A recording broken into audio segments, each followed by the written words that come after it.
Salut YouTube, c'est Romain, bienvenue dans cette nouvelle vidéo. Aujourd'hui, vidéo très spéciale, on est sur mon canapé, c'est pas souvent, mais c'est une vidéo spéciale dans le sens où on va aborder un sujet que j'aborde vraiment pas souvent. C'est une partie un petit peu personnelle.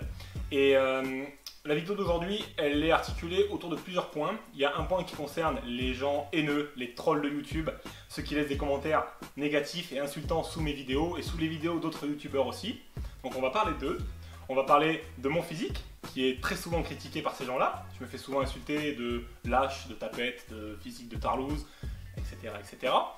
Et je fais pas une vidéo pour leur répondre, hein, c'est pas le but du jeu, mais c'est pour vous montrer un petit peu le lien entre tous ces points-là. On va parler un petit peu de YouTube, de la vision de la musculation sur YouTube aujourd'hui, et on va parler, bien entendu, de vous, de comment est-ce que je vous aide, et de pourquoi est-ce que j'ai fait ma chaîne YouTube. Et du coup, c'est le moment de commencer avec le point numéro 1 de cette vidéo. On va parler un petit peu de mon histoire et de comment j'en suis arrivé là et de pourquoi est-ce que j'ai un physique comme j'ai aujourd'hui actuellement.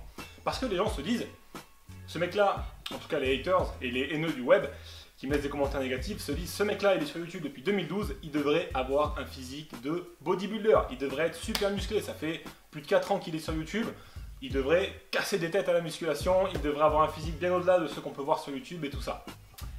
La réponse est non. Et je vais vous expliquer pourquoi. Donc moi, quand j'ai commencé, on va dire, les sports de musculation, globalement, on va dire, c'était aux alentours de 2011. C'est au moment, en fait, c'est le moment 2011 à peu près, où je me suis aperçu que j'avais un physique vraiment dégueulasse, tu vois. Il fallait vraiment que je fasse quelque chose. Je me traînais un gros bide, j'avais pas pris muscle, j'avais rien, je picolais beaucoup, j'allais en soirée, etc. Et c'était vraiment n'importe quoi, tu vois. Il fallait vraiment que je reprenne un petit peu les choses en main. Et je me suis dit qu'il fallait que je reprenne un petit peu la musculation, que je perde ce gras, etc. Ce qui est le cas de beaucoup de gens aujourd'hui. Et c'est pour ça aussi que j'ai créé cette chaîne YouTube, c'est pour vous aider à passer de ce point-là à un point où vous trouvez un physique qui vous plaît. Et quand j'ai commencé donc, je me suis mis à la méthode Lafay, que tu connais sans doute, c'est une méthode d'entraînement au poids du corps, que tu fais chez toi avec des chaises et du matériel vraiment rudimentaire, on va dire, il n'y a même pas besoin de matos. C'est vraiment qu'une méthode d'entraînement au poids du corps, et j'ai fait ça pendant pas loin d'1 an. Et ça m'a donné des bons résultats, hein. J'ai pris un petit peu de masse musculaire, j'avais perdu un petit peu de gras parce que j'avais commencé à faire un petit peu attention à l'alimentation que j'avais, sans avoir pour autant de bonnes connaissances en alimentation, tu vois. Mais ça avait quand même commencé à porter quelques fruits, mais c'était pas terrible, c'était déjà ça. J'avais pas travaillé pour rien. Et j'ai fait ça pendant à peu près 1 an, tu vois, jusqu'à à peu près mi-2012 ou un truc comme ça. Et en parallèle de ça, quand j'ai arrêté la méthode Lafay, parce que ça me saoulait un petit peu, si tu veux, c'est une méthode où tu fais toujours les mêmes exercices. Et il y a un moment, ça te gave, tu as envie de faire un petit peu autre chose et de trouver, on va dire, de l'herbe plus verte. Commencer un petit peu à faire des exercices et des mouvements de muscu, etc. Et puis c'est le moment où le CrossFit a un petit peu commencé à démarrer en France. C'était déjà le cas aux États-Unis un petit peu avant, mais ça a commencé à partir un petit peu en France. J'ai découvert ça et je me suis dit que ce serait cool de s'y mettre. Et je m'y suis mis un petit peu et j'ai commencé sur YouTube comme ça. J'ai fait mes premières vidéos avec des petits entraînements de CrossFit, des choses comme ça, en montrant mon alimentation. J'ai monté mon blog aussi, parce qu'à l'époque c'était un petit peu les moments du blog. J'avais fait quelques articles sur la nutrition, tout ça, avec mes connaissances de l'époque qui n'étaient pas bonnes du tout, qui avaient beaucoup de lacunes, on va dire. Mais j'ai commencé comme ça. Et j'ai fait du CrossFit pendant pas loin de 3 ans, tu vois, on va dire jusque début 2015, quelque chose comme ça. Et je faisais toujours des fois un petit peu de muscu quand j'avais envie de pas faire de CrossFit, etc. Mais c'était vraiment le CrossFit mon sport de base. Et c'est pour ça que pendant pas mal d'années, j'ai progressé musculairement, tu vois, mais c'est pas ouf, tu vois, clairement pas ouf. Et c'est tout à fait normal, ce n'est pas l'objectif du CrossFit. L'objectif du CrossFit, c'était d'avoir un physique plus athlétique, c'est sûr, plus sec, mais de développer aussi tes compétences physiques, c'est-à-dire ton agilité, ton endurance, tes capacités cardio, ta force, et bien sûr, en faisant tout ça, tu gagnes un petit peu de masse musculaire, mais clairement beaucoup moins que si tu faisais que de la musculation, c'est sûr. Donc, c'est une des raisons qui explique qu'aujourd'hui, j'ai pas un physique d'un gars qui a fait 5 ans de musculation pure. J'ai fait beaucoup de CrossFit entre temps, et bien sûr, ça se voit sur mon physique, j'ai pas un physique d'un gars qui fait 5 ans de musculation intensive. Mais il y a une deuxième raison qui explique que j'ai pas un physique ultra développé aujourd'hui, surtout en ce qui concerne le haut du corps. C'est que si tu veux, en 2015, et tu l'as sans doute suivi si tu me connais depuis ce temps-là, je me suis sauvagement blessé à l'épaule en fait en moto. Je suis tombé, j'ai fait une sale chute on va dire, et je me suis double fracturé PLS de l'épaule, de la clavicule en fait. Et si tu veux, bon j'ai passé 2 mois en convalescence, il y a des vidéos là-dessus, hein. C'était un de mes premiers vlogs, tu vas la retrouver en 2015 si tu veux la voir, je te montre la fracture et tout le bordel, ça a été un bin, c'est pas possible.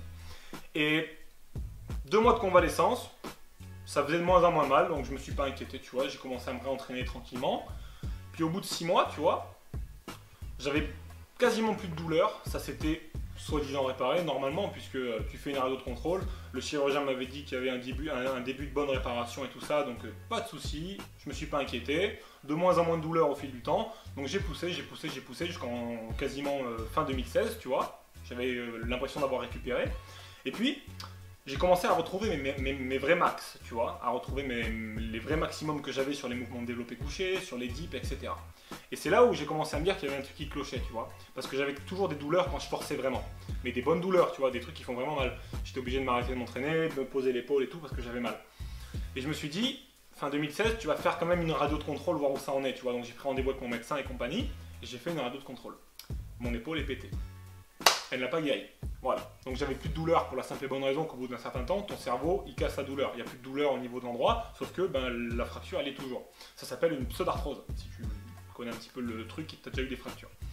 Et donc j'ai vu mon chirurgien fin d'année 2016, tu vois, il m'a dit, bon bah là c'est clair, c'est soit tu te fais opérer, soit tu restes comme ça. Et comme j'étais en plein boulot en hiver et tout ça, j'ai pas pu. Après, avec le début de l'année, j'avais pas mal de taf au niveau du site, j'avais des programmes à sortir, des choses comme ça à faire, donc j'ai pas eu le temps de m'en occuper.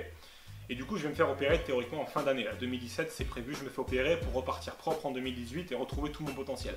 Mais pour te dire que depuis 2015, je suis emmerdé avec ça, tu vois. Je peux pas progresser vraiment sur le haut du corps, à part sur certains mouvements bien spécifiques, mais bon, qui me permettent pas de donner vraiment mon maximum.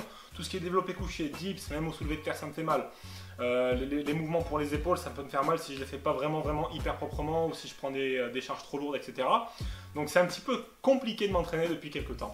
Et tout ça, ça s'est lié avec mon boulot, avec tout ça. Les périodes sont pas tombées au bon moment, j'ai pas pu me faire opérer assez tôt. J'ai été au courant très tard de ça aussi, du fait que c'était pas réparé. Donc ça m'a énormément bloqué dans ma progression.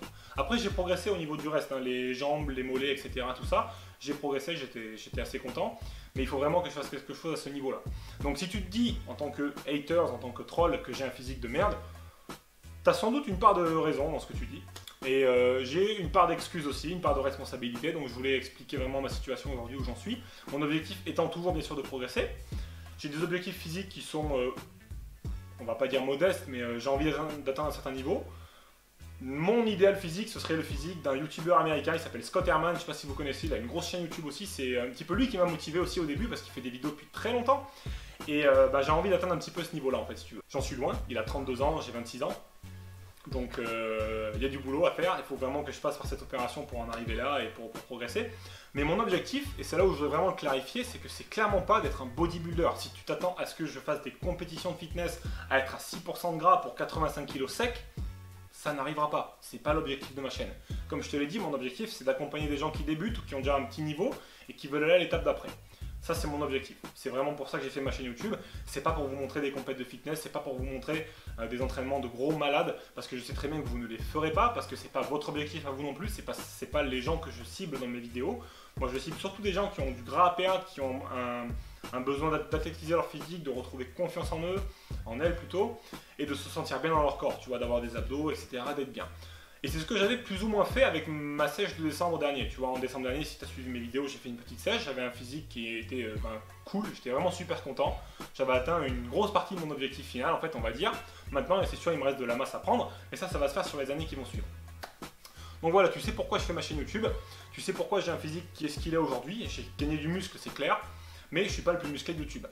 Et quand bien même, on va en venir aux haters et aux trolls du net. Parce que il y a un gros problème aujourd'hui sur YouTube, un gros problème au niveau de la musculation sur YouTube. C'est qu'aujourd'hui, sur YouTube, si tu veux parler de musculation, il faudrait que tu aies le physique de Schwarzenegger. Et non, ça marche pas comme ça malheureusement. C'est pas parce que t'as pas le meilleur physique du monde que tu peux pas donner des conseils pour gagner de la masse musculaire, pour perdre du gras, etc.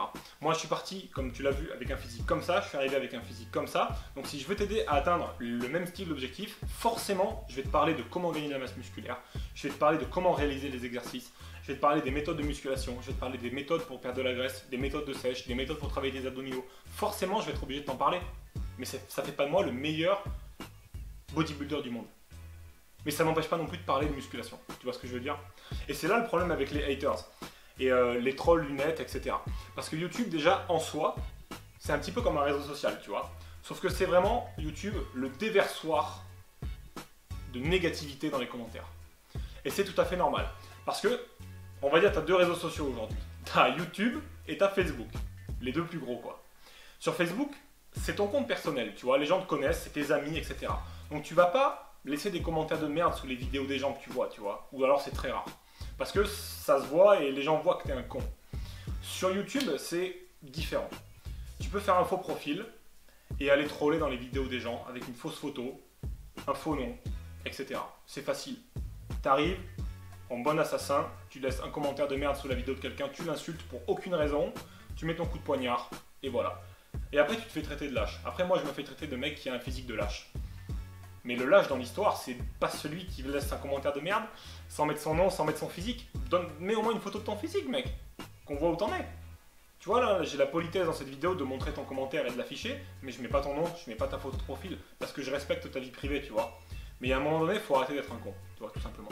Donc cette vidéo, c'est pas pour te dire que t'es con. Cette vidéo, c'est pour expliquer à tout le monde que les haters, en fait, c'est pas un problème.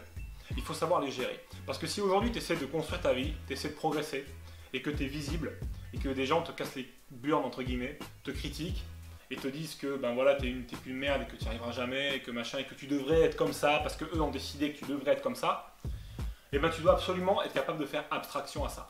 Moi au début ça me blessait, hein. Quand j'ai fait mes premières vidéos et que j'ai reçu les premiers commentaires, il y avait des commentaires très positifs, il y avait aussi des commentaires négatifs. Et les commentaires négatifs m'ont blessé. Clairement ils m'ont blessé, ça fait très mal au début parce que tu t'attends pas à recevoir ça. Et avec le temps tu t'apprends à faire complètement abstraction de ça, tu vois. Et aujourd'hui un hater, quand il me laisse un commentaire négatif sous une vidéo et qui m'insulte, ben, le pauvre il perd son temps, quoi, parce que je m'en fous, mais à un point tu peux pas t'imaginer, je le lis et j'en rigole, tu vois. Et il n'y a que ça à faire avec ces gens-là. Et la deuxième façon de réagir avec ces gens-là, c'est d'essayer de ne pas s'énerver, tu vois. Parce que tu vas partir après dans des délires juste parce que tu as été blessé par ces gens-là. Ce qu'il y a, c'est que ces gens-là, ils ont une vie de merde. Ils ont vraiment une vie de merde. Pour laisser des commentaires comme ça sous les vidéos des autres et être insultant, injurieux, impoli, blessant, il faut vraiment avoir une vie de merde. Les gens qui sont bien, qui sont sains d'esprit, ils laissent pas des commentaires comme ça sous des vidéos et ils n'ont pas cette attitude-là dans la vie, tu vois. Là, ils le font parce que, ben voilà, ils peuvent, tu vois. Alors que dans leur vie, ils peuvent peut-être pas s'exprimer comme ils veulent. Ils ont peut-être un blocage ou des choses comme ça, ils ont peut-être une famille de merde, ils ont peut-être des amis de merde, ils sont peut-être bolos en permanence par les gens de leur entourage. Et là, du coup, sur YouTube, c'est leur petit moment de victoire où ils peuvent mettre leur petit couteau dans le dos, tu vois. Et c'est vraiment des gens qui ont une vie de merde. Et moi, j'ai de la compassion pour ces gens-là. Et je suis désolé que vous en soyez là, quoi. Enfin, c'est dramatique. J'espère que vous allez vous en sortir, en fait. Parce que c'est vraiment pas bon du tout de rester dans cette dynamique négative. Et toi, dans ta vie, si tu essaies de construire quelque chose, et ben, tu vas forcément, alors peut-être pas si tu n'es pas sur YouTube, mais tu vas peut-être forcément, tôt ou tard, être confronté à des gens qui sont des haters. Moi, j'ai aussi une entreprise réelle, physique, que j'ai avec mon frère, et il y a toujours des jaloux, il y a toujours des haters, il y a toujours des gens pour te critiquer, pour t'insulter dans ton dos. C'est de la jalousie, c'est voilà, des gens qui ont une vie de merde, on va pas se le cacher. Il faut avoir de la compassion pour ces gens-là, être capable de les comprendre et faire abstraction à ça. Sinon, ces gens-là vont t'influencer et ils vont t'amener dans leur direction. Tu vas agir en fonction de leurs commentaires. Il va critiquer tes biceps, tu vas travailler davantage tes biceps. Il va critiquer tes pecs, tu vas te mettre à travailler davantage tes pecs. Tu vas faire des vidéos que tu n'as pas forcément envie de faire pour montrer que tu leur réponds. Et ça, c'est pas bon parce qu'ils t'influencent et ils t'amènent dans la mauvaise direction. Donc tu dois toujours garder ton objectif, faire abstraction de ces gens-là et tu t'en fous complètement, tu vois ce que je veux dire. Maintenant, le problème de YouTube aujourd'hui, c'est aussi un problème de vision. C'est que les gens ont vu beaucoup de gens dopés sur YouTube sans savoir qu'ils sont dopés. En France, aux États-Unis. Je te cache pas qu'en France, il y a au moins un YouTuber sur 2, voire 1 sur 3 qui est dopé. Mais tu le sais pas. Parce que c'est la France, on se dit ils sont pas dopés. C'est aux États-Unis qu'ils sont dopés. En France, ça traverse pas les frontières, tu vois, ils sont pas dopés. Ils sont naturels. Mais il y a beaucoup de YouTubeurs connus en France qui sont dopés. Les gens les prennent pour des dieux. Parce qu'ils ont des physiques de malades, et ils ont clairement des physiques de malades, ça je le reconnais, mais ils sont dopés. Donc c'est clairement des gens qui ont atteint un physique que tu n'atteindras jamais. Jamais, jamais, jamais, sans prise de produits dopants. Donc si tu t'attends à ce que j'ai un physique comme ça dans mes vidéos, tu te trompes, c'est faux. C'est juste que tu as une vision détournée de ce qu'est vraiment la musculation. C'est un sport que tu fais déjà parce que tu aimes ça. Ensuite tu le fais pour toi, pour améliorer ton physique. Tu le fais pour être mieux vis-à-vis des nanas, tu le fais pour être mieux vis-à-vis de ton corps. Et on va pas se le cacher, c'est pas un sport où tu y vas pour la pureté du truc, tu vois. Tu y vas pour avoir un meilleur physique, plus joli, plus sympa, te plaire, etc. Et c'est très bien, il n'y a pas de honte à ça. Mais c'est pour ça qu'il fait la musculation. Maintenant, voilà, tu n'obtiendras pas un physique d'un mec dopé en t'entraînant naturellement. Et tu vas le voir si tu fais de la muscu pendant un an et demi, tu vas gagner de la masse musculaire, tu vas être content, mais tu vas voir que les années qui vont suivre, bah, tu vas en gagner de moins en moins, de moins en moins, de moins en moins, de moins en moins. Tu vas de plus en plus avoir une progression qui va être limite. Et chaque année, tu gagneras peut-être 1-2 kilos de muscle. Mais ce sera très bien, parce que c'est ce que font les gens naturels, c'est normal, tu vois. Alors moi c'est sûr, j'ai du retard, je suis pas le meilleur exemple, il faudrait que tu prennes un youtubeur qui a fait vraiment 4-5 ans de muscu pur, et tu vois ce que ça peut donner, et ça donne de très bons résultats, c'est très sympa, mais tu n'auras jamais le physique d'un mec qui a 10 ans d'expérience et 10 ans de dopage derrière lui. Donc cette vidéo, c'était vraiment pour te montrer que, si j'ai un physique qui est un petit peu en retard, quelque part, c'est un petit peu normal. J'ai quelques petites excuses. Je m'en excuse si vous n'aimez pas les excuses, mais j'ai quelques petites excuses. J'ai aussi pas la volonté d'avoir un physique de malade. C'est pas mon objectif. C'est pas pour ça que j'ai fait ma chaîne YouTube. Mon objectif, comme je l'ai dit, c'est d'aider des gens à passer du point zéro à un point qui leur plaît. Et c'est ce que je fais depuis des années. Et j'ai beaucoup de commentaires positifs et je vous en remercie beaucoup. Et je continue à vous lire, ça me fait très plaisir. C'est très chaleureux de votre part. Et voilà. J'ai fait mon petit point sur les haters, sur les gens qui trollent sur YouTube. Je m'en fous, ne me laissez pas de commentaires négatifs, je les lis pas, je m'en fous, vous perdez votre temps, ça sert à rien. Allez voir sur une autre chaîne. Si vous êtes un bodybuilder musclé qui n'aime pas mes vidéos, vous n'avez rien à foutre sur ma chaîne de toute façon. Et je vous souhaite beaucoup de réussite et de plaisir à la musculation, à l'entraînement. Obtenez le corps qui vous plaît, déviez pas de votre objectif, vous laissez pas impressionner par les haters, les gens qui vous critiquent, et vous continuerez à avancer vers votre objectif et vous l'atteindrez. En tout cas, ça m'a fait plaisir de faire cette vidéo avec vous, et je vous retrouve très vite pour de nouvelles aventures sur la chaîne. D'ici là, comme d'habitude, c'est vous le plus fort. Salut!